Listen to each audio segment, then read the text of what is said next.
And I do believe that we can actually get away from this whole collapse, because it's going to be a collapse in probably this year or next year. It's hard to predict always these collapses and put timeframes on it, but it will happen. History tells you it will happen every single time.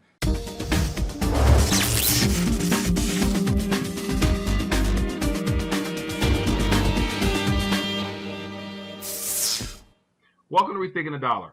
Today, my guest, John Thor Stub Sneisen. He's the creator of the economictruth.org, which is a monetary and economic education site. And today he's sitting down with us to discuss his new book, The End of Freedom, How Our Monetary System Enslaves Us. So, John, welcome to Rethinking the Dollar. Thank you very much, Mike. I appreciate it.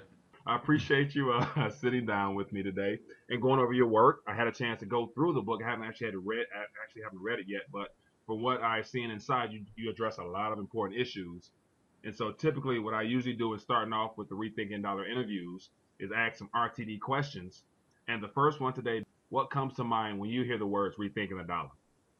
I actually got a very different approach to that. I don't think we should rethink the dollar at all. I think we should just scrap the dollar as the world reserve currency it is, and rebuild something far greater. I'm a true believer in voluntarism. So what I really want to see for people all around the world is freedom of choice in what they want to use as their currency, whether it be bartering, time banking. It could be still be a fiat currency. It could be gold, silver, whatever you want to use as your currency, but having it being free together with freedom of what you think. So you can, for example, have communist society over here. Not that I believe in communism, but you could have a free market economy over here. As long as you don't aggress against each other, I believe that everybody should be free to be and believe and do whatever they feel like, unless, of course, you shouldn't be killing people. But I do believe that we really just need to rethink the dollar by removing the dollar and looking at other local currencies, time banks. There's so many different aspects and systems out there that we actually could use instead of a fiat paper money system, which has failed over 400 or 500 times throughout history. Right. Well, fair enough. I understand that one. Now, the subtitle of your book, How Our Monetary System Enslaves Us. So clearly you're hinting at the fact that there are some things that most people are not aware of. And so before we get into your book, actually, why is it important, you think, for everyone globally, predominantly those who are uninformed on monetary matters, to begin taking interest in their monetary history? Well, the world is ridden with people that never understood how money and how society works. I believe at school today we should teach our kids about how actually our society works, how we work as a human being, how money works, how to actually protect yourself from the predator banks that are out there and governments that are wasting your money. Um, I think what we really need to do is we need to educate people on the topics of understanding the current monetary system. If you're going to get somewhere right now, they truly, really need to understand it. If you don't understand it, you're going to get eviscerated.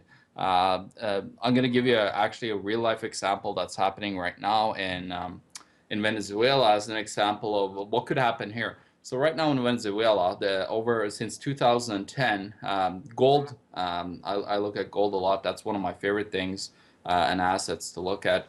So gold has risen 4 times in value in Venezuela. Now I took a look at the Venezuelan Bolivar Fuerte, which is the name of the currency. And let's say you had 100,000 Bolivars Fuerte in your bank account, but you actually bought gold in 2010 in Venezuela. Now that Bolivar Fuerte in gold terms would now be worth 400,000. So it's risen 4 times in value. If you actually stayed in that fiat paper money and kept that, well, now you would have lost 60 to 70% of your value in your bank account. And if you had the same paycheck as you had before, well, now you're getting eviscerated. You're getting really destroyed. The big thing about today's monetary system is the hidden tax, which is inflation, and you know this. inflation is the number one killer of any person that tries to save up for their life savings to retire and so on, or trying to do business. Everything revolves around the value of this paper that we have been pushed upon, the US dollar in the US, Canadian dollar here in Canada, or the Norwegian krona from where I'm from. Now, this paper money is basically worthless. All that it's based upon is the government's strength to actually being able to tax you with that dollar and then create income for themselves. Now, most currencies throughout history have failed because they're only based upon faith, in my point of view. So it's like believing in something, and then you stop believing in it, it becomes non-existent.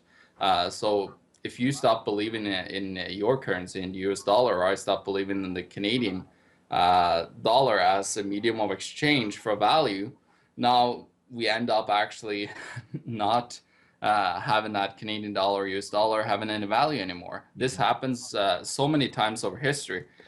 We can go, I'm going to go a little bit further into that later on and show you a couple of examples throughout history. But yeah, I think it's so important that people need to understand the monetary system today, because if you don't understand how money works, and how the whole financial system works, you are going to have these bankers. They're just out there to tell you something and have you react to it, so they could sell themselves out of a position that they have so they can make money, and you lose money in 90% of the cases. Right, right, right. I understand that one. Now, say for example, if John Sneisen was given a chance to give a global state of the economy address, when I was talking about the entire globe, what all would it entail and why?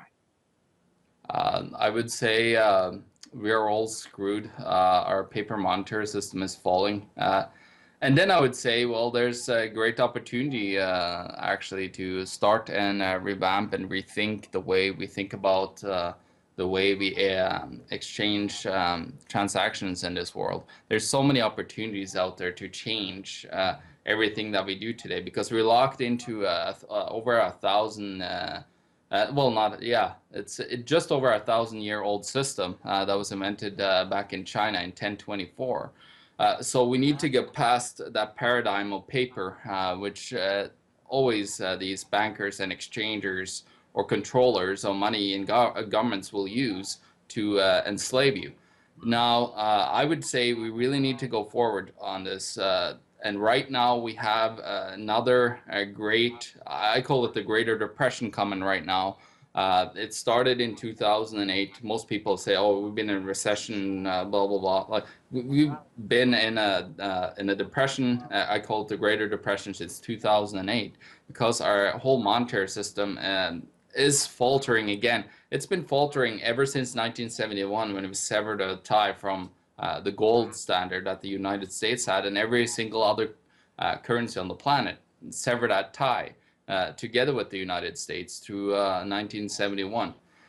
Now, I do believe that there's a lot of chance out there for you to protect yourself. So you just need to go out there and educate yourself and understanding and knowing how the system works. And I do believe that we can actually get away from this whole collapse, because it's going to be a collapse in probably this year or next year. It's hard to predict always these collapses and put timeframes on it, but it will happen. History tells you it will happen every single time. So what we need to do is we need to understand that a collapse is coming, and start to plan, start to talk to people, and protect yourself by understanding that commodities are the true money in our world. Everything that like we use or we do or we eat is a commodity, and we as humans are commodities. Like we're something of value. Paper has only a tiny, tiny intrinsic value back to it. It's not the face value that you see on your money. Right, right. And so, yeah, the biggest thing is getting people to understand that just paper are just claims to actual tangible assets, which, people, for the most part, the millennial generation and centennials, which we're a part of, all they know is paper. And now, as you mentioned, get away from paper. The push is to go now cashless. And so we're kind of being forced now to go digital because they're running into problems. So we might go paperless, of course, but yet it's going to be to digits, which is, I don't, in my opinion, is no better than having paper, Oh, especially if it's and all centralized, centrally controlled. So, Yeah, and also to touch upon that, going paperless is taking away the last tie that we actually have to keep banks the slightest accountable by actually having a run on the bank. When you go fully cashless, there's no option anymore. We're Right. we're out of options. We're totally enslaved. Like Yes. I say that we're enslaved now, but if they do that, well, now they have full control. Think about this. You know, there's no paper or anything to take anywhere or hide anywhere. Yeah. I guess you could might put your money in a digital encrypted vault somewhere. I don't know how you're going to be able to protect yourself with a paperless and fully electronic system. Right, right. So you hinted on enslaved. Now let's get into your book a little bit, like Yeah. the end of freedom, how our monetary system enslaves us. How did this book come about, and why did you write it now, and why are you delivering it to us right now? Uh, the how it all started was actually a very good friend of mine. He's from Nigeria. He started a publishing company. I've been into economics for a very long time, as I said, but I've been mostly, you know, like analyzing and sharing my content online, blogging, and so on. I never been using forums as YouTube as I'm doing now, or even thinking about really writing a book because I thought to myself, well, John, maybe you don't know that much yet, so you have to, you know, like gather a whole bunch of array of things before you can even get to that point. Man, Mhm. talking to enough people, I had several people saying, "Well, why don't you just write a book?" And because you got great information here that you could share with people around you. So my good friend Asamedi, his name is, he shared my book. He said that, John, just write a book. We'll get through this together. And I know that English is your second language. You know, writing in English might be a pretty tough thing for you, but don't worry, you know, we're gonna put this book out together and we're gonna make it happen. So Mhm. he was the guy that actually pushed me out there. But then also understanding where we're at today, in my head said also, well, John, you just got to take action. It's enough waiting and procrastinating. If you got to get anywhere in life, and you know this as being part of basketball and a pro athlete, you got to take action if you want to achieve something in life. So yeah, so I did that, and I do understand the very much what's going on right now with getting information like this out. Mhm. Uh, you need to get it out because the time is of the essence here. We don't have too much time. We might have at the most 5 to 10 years, not even that probably, but Mhm.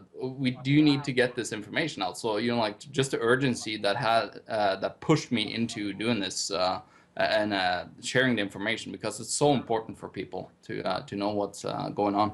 Understandable. Now, in the beginning of your book, you get into inflation and how governments play a role in this. So, give us a little bit of information about that, and how do governments and how does the Canadian government play into your situation there currently?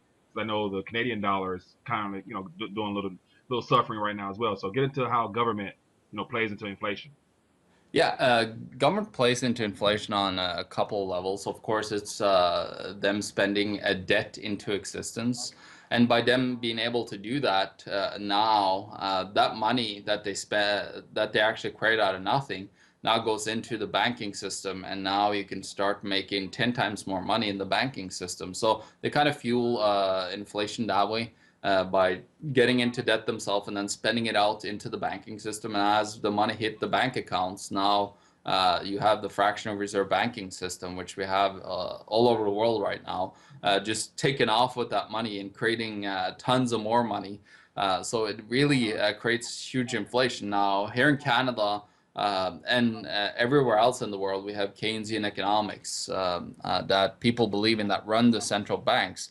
We have a guy called Stephen Pulitz here, and this is how I don't know if he's stupid or if he just are trying to, you know, like play a game, which I think most likely he is, because he has a PhD. He's Yeah. he should not, yeah, he's not that stupid of an individual. So I do believe that they're just trying to play a game. But what he said is we need to destroy the dollar, the Canadian dollar, in order to be able to get our exports going. Going back to our good friends over the sea out in Japan, looking at what he's trying to achieve that Japan is achieving right now. Well, Japan has only achieved massive amounts of inflation. There's no recovery at all. Um, People are starving. The actual people that live in Japan is aging, so they're trying to force inflation by printing lots of money into a deflating economy, and that's not going to work. Also, here in the United States and Canada, we're a little bit deflating because not so much as in Japan, but we are hitting where the baby boomers, one of the biggest parts of our society, is starting to come up to the peak now and start withdrawing all their savings and then downsizing. So that's going to put huge pressure on the world economy. And in Japan, what happened right now is they're putting up negative interest rates because they're trying to force people to actually spend their money that they're not willing to spend. And instead of people starting to use their money into the economy and trying to push up what's called monetary velocity, they're actually stuffing their money into the mattress because it's way better off being there. Me, myself, and a friend, I don't know if you've seen my economic reports that I've been having at World Alternative Media, where I work with a guy called Josh Sigurdsson. We recently interviewed a guy called Marco Byrne from Goldcore, and what he told us is actually the high and very rich people are on top of putting money into vaults right now, and the gold in the vaults right now, they're actually putting physical stacks of cash into the vault because they're afraid of the whole banking system collapsing.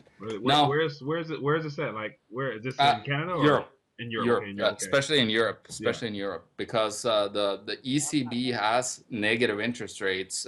People don't really know that because it's not out there. But if you go and look at the deposit rate, it's a negative 0.3, 0.4 right now, I believe.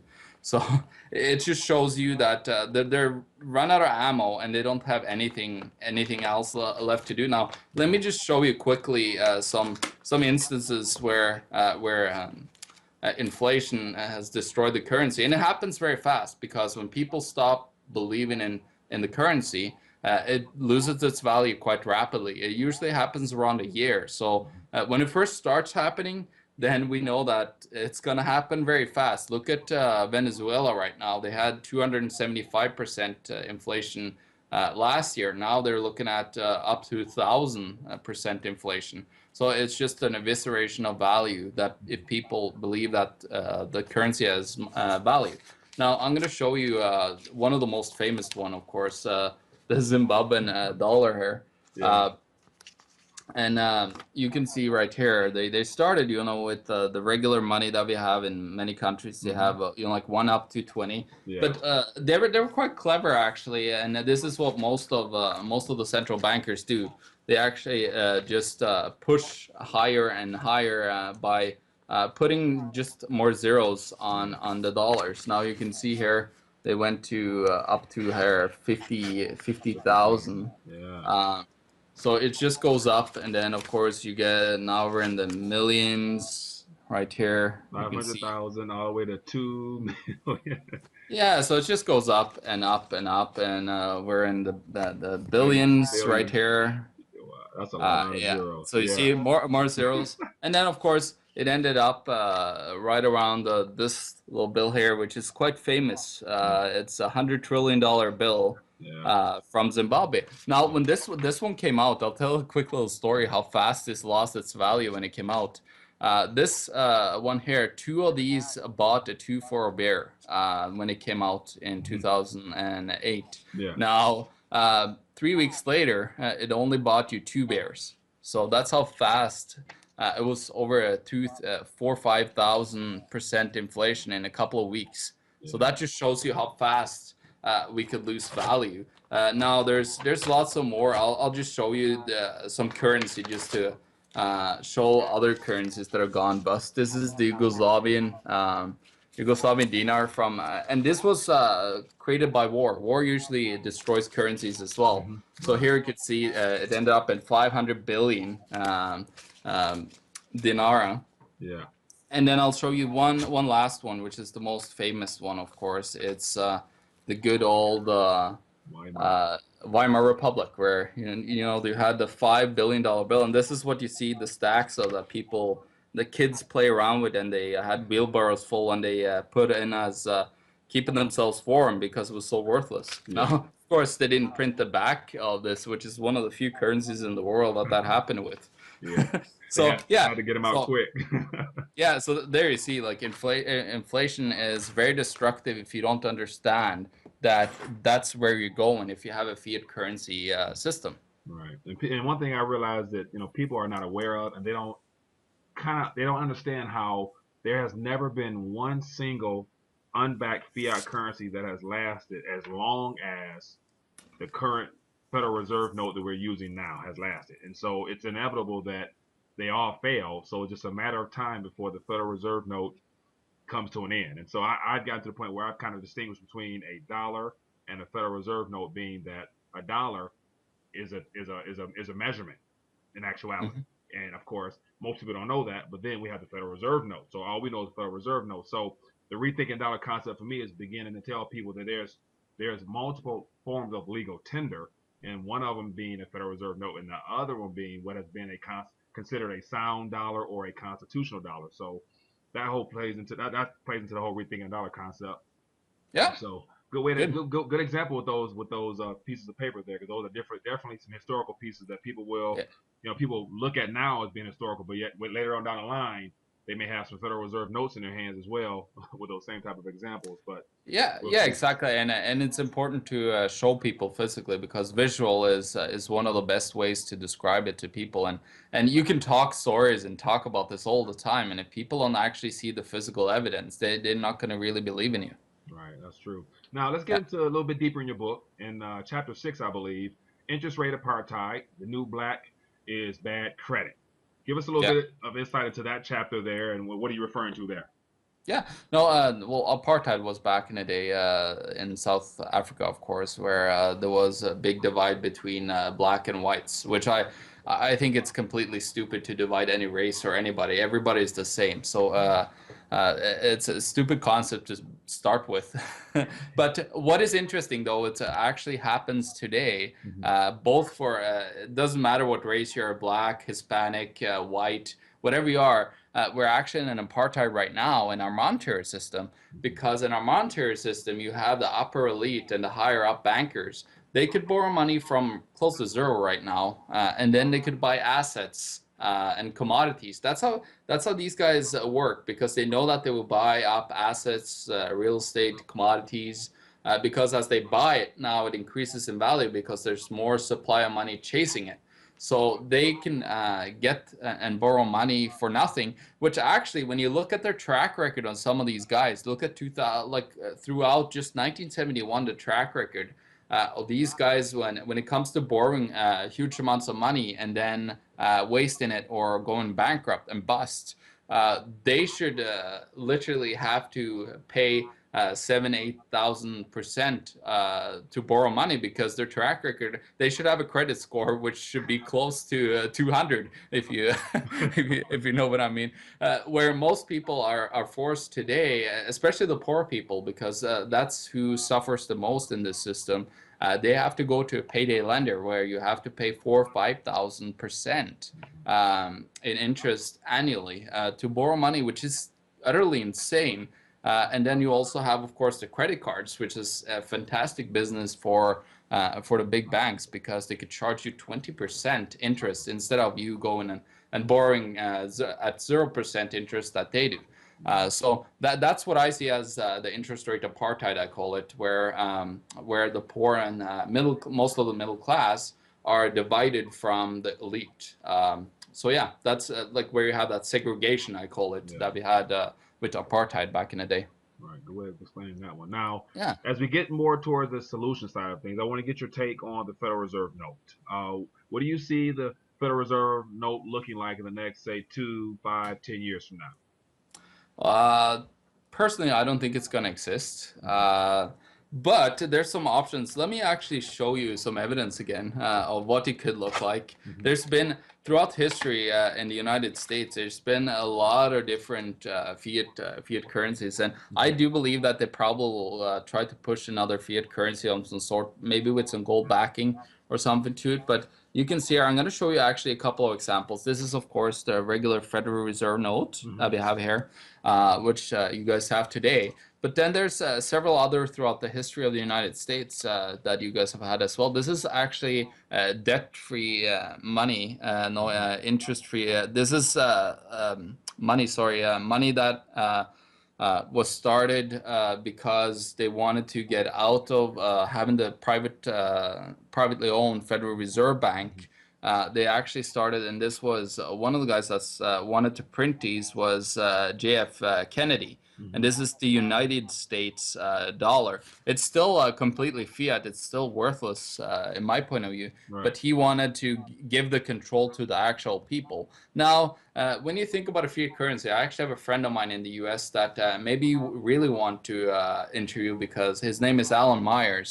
Hmm. I really want to get him in touch with you because he talks about that you can actually have a fiat currency without any backing whatsoever. Hmm. But the people need to control that currency and have massive oversight over it so you can actually control the level of the value of it. Because it's easy to use paper throughout history. That's why we've gotten fiat currencies that have come and gone all the time, Hmm. because it's very easy to just give each other the fiat currency instead of the actual commodity and bartering and so on. It's a very easy way to do so. I do think there's several options for the United States dollar and the world whole monetary system where they could go. They could go into complete tyrannies.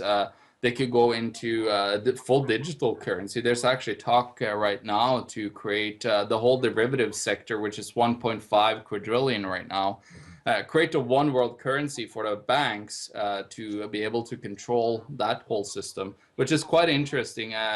I don't know too much about it. I heard some rumors about it from one of the world's derivatives expert that I recently interviewed. So Hmm. I can give you that video so you could see a little bit more. Definitely. He doesn't know exactly what's going on right now with it, but there's going to be a push towards that cashless society as we were talking, and they want to use the blockchain technology that Bitcoin is a part of. So quite interesting. But you could also end up with one of these guys, which you also had in history, which says in silver payable to the bearer on demand. Now that's just a regular gold standard, Hmm. gold and silver standard. Hmm. And you could also end up with people saying enough is enough and then go into a full commodity standard where you have just gold and silver coins again. It's happened. So there's lots of possibilities. It's just a couple of scenarios that could happen with the US dollar. It could also completely disappear Hmm. as well. So one world currencies and then the US dollar could actually just be there as well with an overlaying currency. Instead of the US dollar being the world reserve currency, you could have an example, special drawing rights from the IMF that they want to have as an overlying fiat currency. And then all our other currencies are devalued and put under this currency. So we use it locally, but the elites can use to trade in between each other, which they are today actually. If you're curious, in my book, I have a list of all the countries which have the special drawing rights currency already. And of course, the IMF is a criminal organization, in my point of view. They Yeah. go in and borrow money to Greece, for example. Greece is a great example. Today, I don't know if you've seen on the TV I was following RT this morning, Hmm. and what I saw there, the farmers and people are trying to storm into the government and say like it's enough with taxes, it's enough with this austerity. But Yeah. that austerity was put upon them because the IMF knew that they were in need of money, but they couldn't pay it back. So IMF always does that. They always give money to the elites or to politicians to get them into the IMF debt. And then they could go when the country goes bankrupt, they could just go and sell their natural resources and everything to the international bankers. Yeah. All right, John. So, final question: what are some ways that people can begin taking practical steps towards educating themselves to become more informed to then take action? Number one is to start looking for information. There's people like me, myself, that have written stuff, and I have my own web pages and stuff. But then there's hundreds of people all around the world that are talking about this, not just in United States or in Canada. There's people talking about it in Norway. There's people talking about it in Africa, in Asia. There's lots of people that are talking about this information, and I say just go onto YouTube. Is one of the greatest things that I've done. Of course, I've done lots of research going to the IMF's web pages and so on. But that's to start with. Just go onto YouTube. There's lots of great documentaries. I would say one of the best ones I've seen is Mike Malone is The Hidden Secrets of Money. It's fantastic. It's very simple. He put it out in such layman terms that he doesn't overwhelm you too much. And it really gives you a deep insight into how money actually works for you as an individual. But I would say you really need to just go and educate yourself. All right, sounds good. Well, John, I appreciate you sitting down and discussing your book with us today, and give the audience, I guess, how to get connected with you, how to follow your work, social media, followings and things like that. Yeah, totally. So number one, of course, my book, The End of Freedom, How Our Monetary System Enslaves Us. Forward is actually by Deirdre Griffin, which you might know as well, the guy that wrote the book about the Federal Reserve System, which is Bible on banking, basically. So you can find that on Amazon. It's available in Amazon all over the world. Also here, if you are listening to me, you are in Winnipeg, in Manitoba, I have my book out at local bookstores, Chapters, and Indigo. You can find me at www.theeconomictruth.org. And there you could find newsletters, my blog, and everything, all the stuff that I do. Plus, you can actually go and study different economic systems, which is fantastic. And I also are available at, if you go onto YouTube and look up World Alternative Media, you can find a whole array of economic reports that I've done there. Okay. Well, John, thanks for sitting down with us. Look forward to continue following your work as well as diving even further into your book. You did a great job of, presenting a lot of things today that were well worthwhile. So I appreciate you, and good luck with your book. Yeah, thank you very much, and I look very much forward to talking further. Well, this concludes my discussion with John Sneisen, the creator of the economictruth.org. Hope you found our conversation to be informative as well as educational. I want to encourage you to get a copy of his latest book, The End of Freedom, How Our Monetary System Enslaves Us. Scroll down below, leave us a comment. If you think this is informative, feel free to share with family and friends who need to know this information. Subscribe to RTD for more RTD interviews. Visit the website. Look forward to bringing you more interviews. Until later.